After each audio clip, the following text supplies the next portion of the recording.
Can a team with as much history like Ferrari recover from a car that your own engineers call a poorly designed car? Today we will understand why the SF25 has become one of Maranello's greatest recent failures, and why the Canada Grand Prix could be the point of no return. In practice, Ferrari has been forced to raise the car more than expected to avoid rebounds and blows with the ground, which has distorted the entire aerodynamic concept of the SF25. In simple words, the car was designed to function in a configuration that is inoperable in real conditions. Lewis Hamilton, who initially maintained a diplomatic speech, ended up recognizing in Japan that the car was completely out of his design window. It was a moment that many in the paddock performed as the internal breakdown point in Ferrari. When a pilot with 7 world titles says openly that the car does not work, there is no room for self-deception.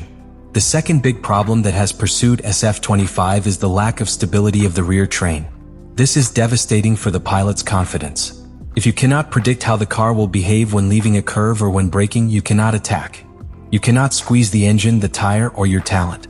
This has forced Ferrari to make an unusual and revealing decision: configure Leclerc and Hamilton cars radically differently. What in other teams is a matter of nuances, here it has become a deep divergence. Leclerc, for example, has had to give up his preference for a car with survival, that is, it moves more from the back, allowing him to control the car with the accelerator, while Hamilton has tried to modify the behavior to bring him closer to his driving references, especially at the curve entrance. None has managed to feel truly comfortable. This is not just a sensation problem, it is also reflected in the times per return. The car not only is not competitive in classification, but in the race rhythm suffers from excessive degradation and an erratic response in different phases of the stint. In several big prizes, Leclerc has been forced to maintain extreme configurations only to have some balance, while Hamilton has dealt with a car that seems to change personality between each batch. This type of behavior is not simply frustrating, it is the symptom of a poorly born platform. The internal situation in Maranello has climbed. The technical environment itself recognizes that they have lost control of the development of the SF25. The simulations do not match the data on the track, the updates do not produce the desired effect, and the team has entered a spiral of desperate adjustments that, instead of improving the situation, complicate it even more. It is no accident that they begin to listen to rumors of internal friction between the departments of aerodynamics, track and simulation engineering. There is a painful but necessary consensus: the car is structurally committed. Montreal Circuit Gilles Villeneuve, a track where traction and braking stability are absolutely essential. A semi-urban route that alternates long straight with high-speed chicanas, and where the wall of the champions does not forgive errors. And it is in this scenario where Ferrari has decided to present what could be his last redemption letter for the SF25. It is not an exaggeration to say that this weekend could mark the fate of its 2025 season. The context cannot be more delicate. Ferrari arrives with a deficit of almost 200 points in front of McLaren in the Construction Championship. They are seconds, yes, but that statistic is misleading. The gap is huge, both in figures and in sensations.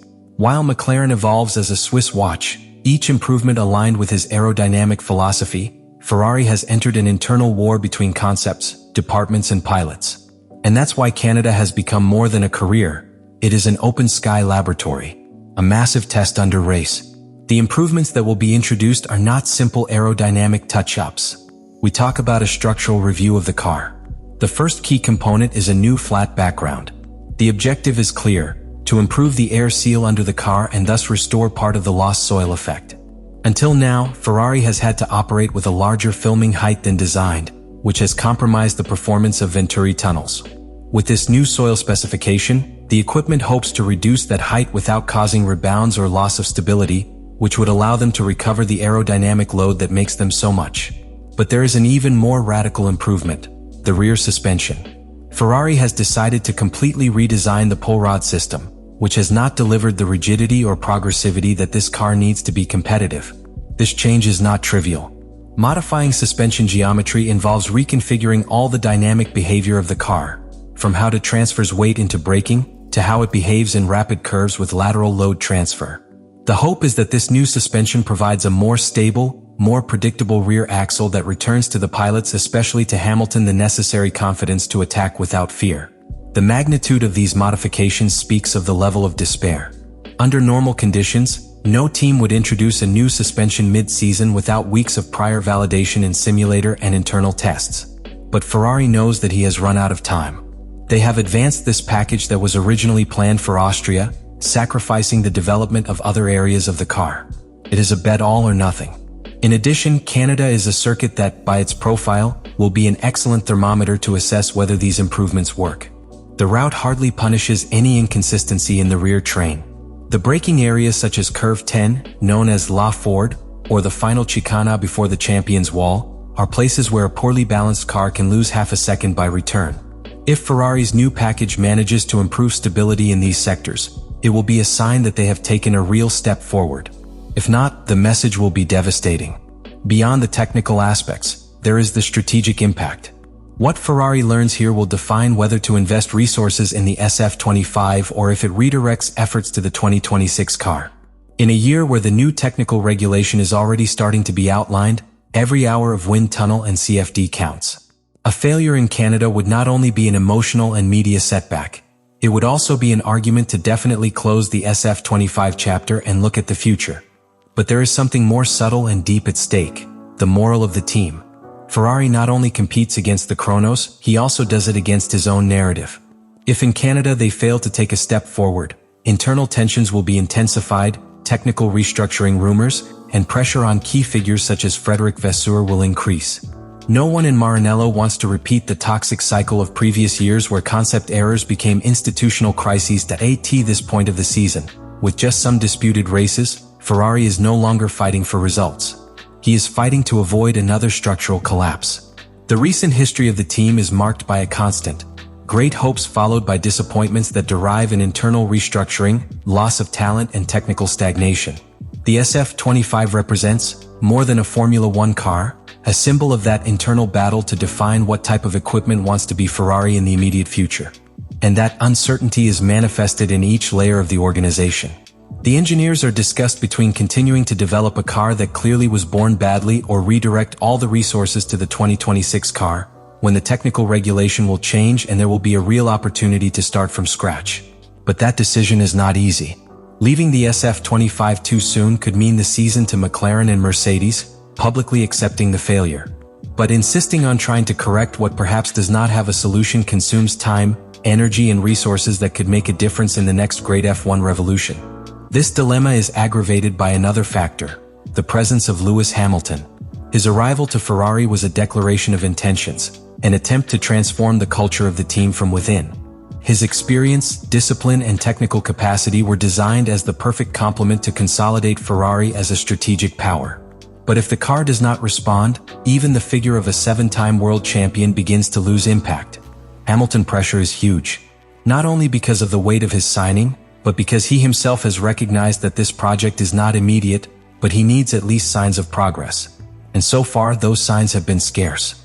If the new technical package does not transform the behavior of the SF25, if the car is still unstable, unpredictable, and inefficient, Ferrari will have to accept an awkward truth: its design process has failed from the root. In that case, the technical leadership of key figures such as Enrico Cardile, head of chassis, or Diego Tondi, aerodynamic responsible, will be questioned. It will no longer try to save a season, but to redefine the entire technical structure of the team. Therefore, Canada represents more than a simple point of technical evaluation. It is an evaluation of philosophy, identity. Is Ferrari ready to accept that his current approach is no longer competitive? Or will it continue to insist on correcting on the march without addressing the background problems? The answer to these questions will define not only the outcome of this season, but also the viability of the Hamilton project, the confidence of the pilots, and the future of the team as a real contender to the championship. What happens in Canada will not simply be one more story within an extensive season of Formula One. It will be a mirror that will show Raleigh who Ferrari is today, and more importantly, who can become.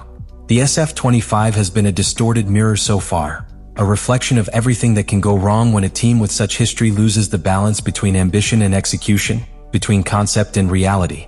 But at the same time, this moment also represents an opportunity. Because in Formula One, as in life, it is not only the fast cars that define the legacy of a team, but how it responds when everything is against it. What Ferrari decides to do with this crisis can mark a clear line between repeating errors or breaking with the past. Will they continue betting on temporary solutions? Or will they make structural decisions that, although painful, feel the foundations for a true rebirth? Beyond pure performance, what is at stake is trust. The confidence of their pilots, their engineers, their mechanics, and above all, of millions of fans who have been waiting for that triumphal return for years. Because Ferrari is not just a team. Ferrari is emotion, it is legacy, it is living history. And that story demands that it act with courage, with vision and an unwavering will to be the reference of Formula One again. It is true that the road to the championship is uphill. That McLaren has taken the lead with overwhelming solidity, and that Mercedes and Red Bull remain constant threats. But it is also true that no team knows more about impossible redemptions than Ferrari. He did it in 1999 after drought decades. He did it in 2007 when everyone gave him outside the title. And you can do it again. But for that, you must start today. You must start in Montreal. And this is where you are seeing this enter the equation. Do you think Ferrari can change your destination this season, or is it too late? What would you do if you were in charge of the Red Wall? Leave it in the comments.